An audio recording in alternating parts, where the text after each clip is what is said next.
It was a night like any other, or so I thought. The house was quiet, save for the occasional creak of the old floorboards beneath my pacing feet. Midnight had come and gone, and my wife, Lauren, still wasn't home. My gut told me something was off, though I didn't want to believe it. She had mentioned a work dinner earlier that week, brushing it off as routine, just another client meeting. But something in her tone had felt off, distant, rehearsed, like a line she had practiced in front of the mirror before delivering it to me. I glanced down at my phone for the fifth time in as many minutes. No messages, no missed calls. The silence felt like a verdict, each second feeding the growing pit in my stomach. The clock on the wall ticked away with maddening precision as I sat in the dim glow of the living room lamp, waiting. Then at nearly 2 o'clock a.m., I heard the unmistakable sound of her car pulling into the driveway. My heart thudded against my ribcage. I didn't know whether I felt relief that she was finally home or dread over what I might discover. I stayed still. The front door creaked open, and she stepped inside. Her heels clicked softly on the hardwood floor. The pale moonlight through the window outlined her silhouette. She looked flustered, fumbling with her coat, moving with nervous, jerky motions. That was when I flipped on the light. Lauren froze. Her eyes went wide with shock, as though she'd just seen a ghost. Her normally polished demeanor was in shambles. She stumbled a step backward, face pale, lips slightly parted like she was trying to speak, but no words came out. "Late night," I said, my voice calm. Almost too calm. I leaned back in the armchair, a glass of scotch resting in my hand. My eyes didn't leave hers. I wanted her to feel it, that I knew. She swallowed hard, her throat moving like sandpaper. "I told you, it was a work dinner. It ran late." Her voice quivered just barely, but I heard it. I saw everything.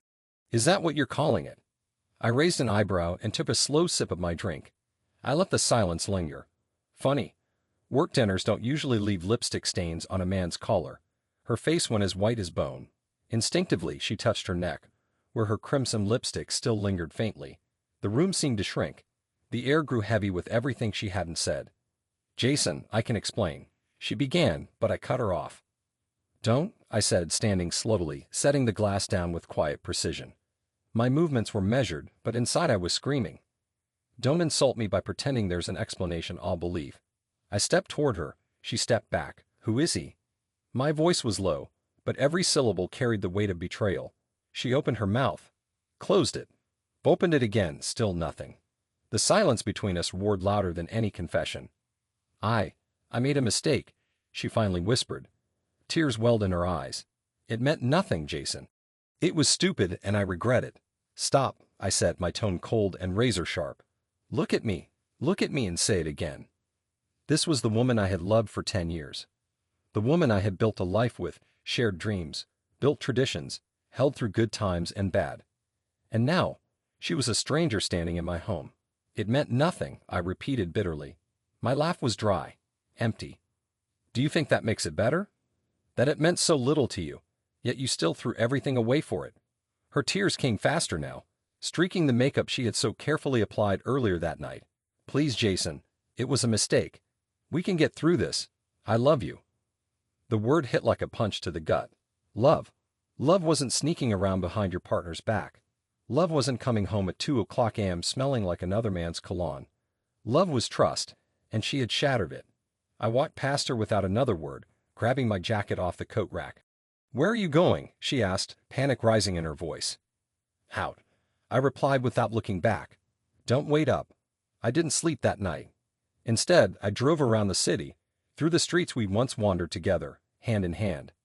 Every turn, every corner brought back memories. Memories that mock me now with their sweetness. But somewhere between the night and the dawn, something changed in me. The pain turned into resolve. I wasn't going to let her destroy me.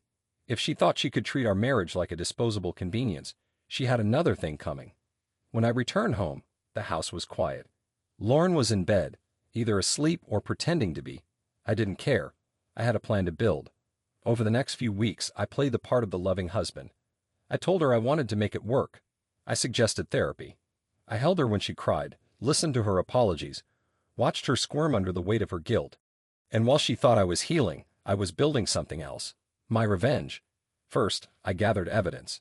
Screenshots, emails, voicemails. She had been careless, never imagining I'd looked too closely. She thought she could keep her dirty little secret buried. She was wrong. Then I met with a lawyer. Years ago, I'd insisted on a prenup, and I'd always ensured the important assets were in my name. Now it paid off. Legally, I was protected, and she didn't even know it yet. The final piece of the puzzle was the most satisfying.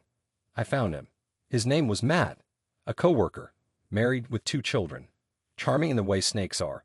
I didn't confront him. No, I wasn't going to give him that satisfaction. Instead, I anonymously sent every piece of evidence to his wife. Let her deal with him. Then I waited.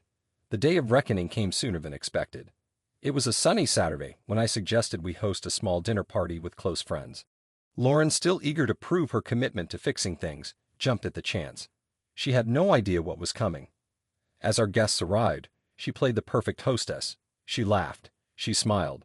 She clinked glasses and served hors d'oeuvres as if she weren't rotting from the inside. I watched. Midway through the evening, I stood and raised my glass. To new beginnings, I said, smiling. And to honesty. Lauren's smile twitched, but she nodded. Here, here, she said, toasting with me. Actually, I said, tapping the side of my glass, there's something I'd like to share. The room went quiet. A little story, I began, about love and betrayal. Lauren's face went pale, she knew. Jason, she began. I held up a hand. Let me finish. I turned to our friends. The woman I've spent the last 10 years of my life with has been keeping secrets. While I was building a life, a home, a future, she was out exploring other options. Gasps. I turned back to Lauren, whose eyes were now full of tears. But don't worry, I said calmly. I've taken care of everything. The divorce papers are ready. The assets are secured. And your little secret, Lauren? Not so secret anymore. I paused, then smiled coldly. Oh, and Matt sends his regards. Or maybe he doesn't. He's busy, dealing with his own fallout. Lauren collapsed into a chair, her face crumpling as the weight of my words hit her. The party ended in stunned silence. One by one, our friends left. She tried to talk.